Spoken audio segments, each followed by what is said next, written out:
Every year, sportscasters rip these brackets up. I'm gonna laminate, frame, and put this thing in a bulletproof case. Let's be honest, Penn State had a lot more to lose than they had to gain in a game like this. Yeah, Greg, it is Los Angeles, home of Hollywood, home of movies like Chinatown, Sunset Boulevard, Beverly Hills Cop. 3 straight home runs. Then, of course, after that, they would single in the game winner. Incredible. It's an athletic endeavor, the sportscast. If you hadn't said anything, no one would have noticed. I thought it'd be nice to kind of reveal the curtain a little Transparency. bit. ABC 27 Sports coming to you live from the Harrisburg Mile. We're about a little less than an hour from race time, so I figured I'd give you a little warm up here. You got this. Come on, you got it. Woo! There it is. Win a ticket right there. Let's go to the 9th inning, tied at 4 with the Phillies, and let's flash back to April 16th. Harper walks it off. So, what do you think? Worth the money? Let's go back to the future. I think so. This isn't a vacation. But for Braden Wills, it's a place to sleep. It's just like, instead of waking up in the morning and going downstairs and seeing my mom, like, I have to do everything I need to do alone just in my room, and then right before I go to school, I just walk into my mom's room and just say hi to her. It's different. It's different. You know, it's not home. It's not, you know, what you're typically used to saying when you're going home. Yes, he lives at a hotel. Right now, that's just part of the routine. It's just not really like a complicated day. It's just straightforward every day, especially during wrestling season. Yeah, looks good. Wake up, work out, school, practice. My goal is ultimately to be a state champion. It's routine now because one day it wasn't. Smoke and flames did some serious damage to a home in Mechanicsburg. A family and several pets did make it out safely, but the family lost almost everything, including Christmas presents. Braden's house caught fire less than a month before Christmas. I have a little brother and little sister, so like my biggest concern was that they won't be in a house for Christmas, or they won't get like Santa won't come for Christmas. It was more not about the things, but the meaning behind each gift that I had purchased for the people that I love. So that was tough. Things can be replaced. People can't. Something Braden's family thought they already knew. And it was shortly before the fire that I had my last treatments. Holly was diagnosed with esophageal cancer in September. Like, the first thing she told me that there was a chance of it being cancer, and I kind of just pushed it off to the side, not really worrying about it as much, hoping that it wasn't. And then when she found out, it was kind of a shock. But my mom's strong, and I knew she could get through it. He handled it very well, very well. Yeah, I think he's a positive thinker, you know, because I was the same way. It's not a big deal. It's just something we're going to go through right now, and it'll be fine. And I think he felt the same way. You beat cancer, then your house goes up in flames. Come on, Braden! Braden isn't the only hero in this story. Clearly, there are two. It's your choice how you look at things like that, and I think that's the only way to look at it. You know, only head first into it and plow through and then be done with it. Now this family has 2 goals left: the house and the medal. After everything they've been through, maybe, just maybe, they'll get both. It'd be nice to be able to put a medal from states into my room as one of my first ornaments on the wall. So, not really sure how to compare those, but I'd say they're pretty even. He's had a great season. He's had a great career. I mean, he really has, and this year has been very good. I mean, not to sound cliche, but you can be anything you want to put your mind towards. So it's just kind of a constant reminder of, like, you can do anything.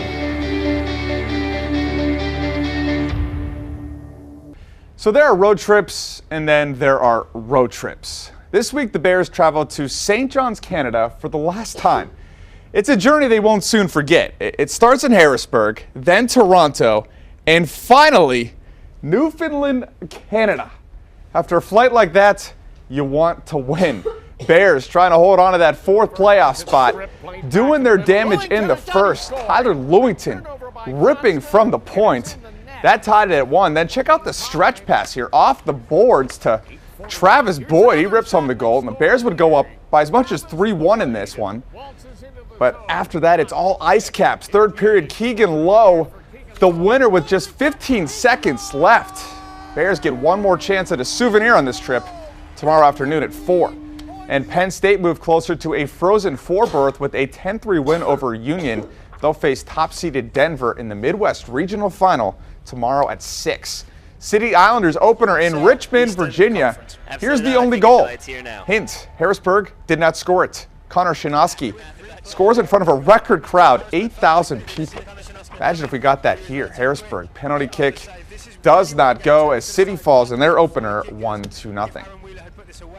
Well, on a day like today, you can almost feel it.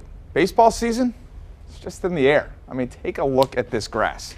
If this doesn't get you excited, I don't know what will. The Harrisburg Senators holding Fan Fest this afternoon. Everybody's excited here. The home opener's right around the corner on April 6th. Got a couple young prospects warming up the arm. Regular Lucas Giolito over there. Look at that girl working her coloring book. Always important. Got to keep score, an important skill as well. Here's an important skill, getting the field ready. They say it's ready to go. Yeah, you just don't know how fast it's going to take. You come out here and you realize it's the middle of March. You know how much we have to do outside, and by God, it really did melt pretty quickly. I mean, there's really very little snow left on the island. Maybe some of the piles in the parking lot, but yeah, we're ready to go. We're not quite ready to go, but give us a week and a half, we'll be ready to go. So the takeaway, almost ready to go. Ready to face Altoona at FNB Field, 7 o'clock on April 6th. Well, we've seen basketball, wrestling, and state swimming championships. Now for the most graceful of high school sports, diving. Here are the 24 top divers in the state competing for gold at Bucknell University. First up, Boiling Springs sophomore Jack Still. He'd finished 15th. And here's Trinity's heir apparent to Bradley Buchter, junior Riley Spar. Big shoes to fill. Buchter won 4 straight golds. And here's this year's favorite, Big Springs' Dylan Novak. Great program over there, and I don't know diving, but I know this is good.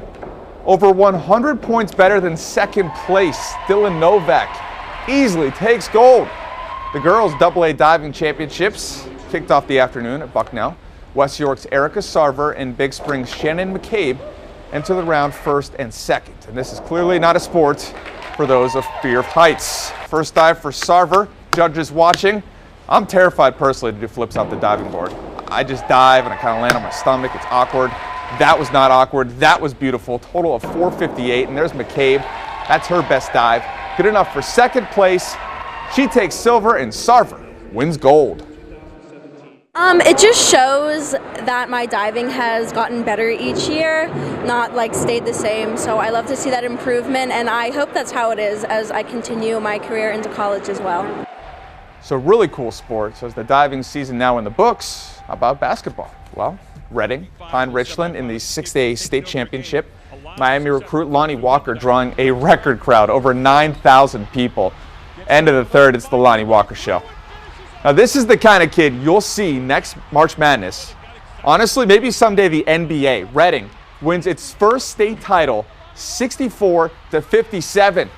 Oregon, Kansas now. The Ducks trying to make the Final Four for the first time since 1939. I was 12 then. Dylan Brooks says, that doesn't add up. Add up these images and you've got your story. Victory and defeat. Oregon onto the Final Four, 74-60. Elite Eight, Xavier and Gonzaga. Xavier coming off that huge win over Arizona. But, you know, the clock struck midnight, all that Cinderella stuff.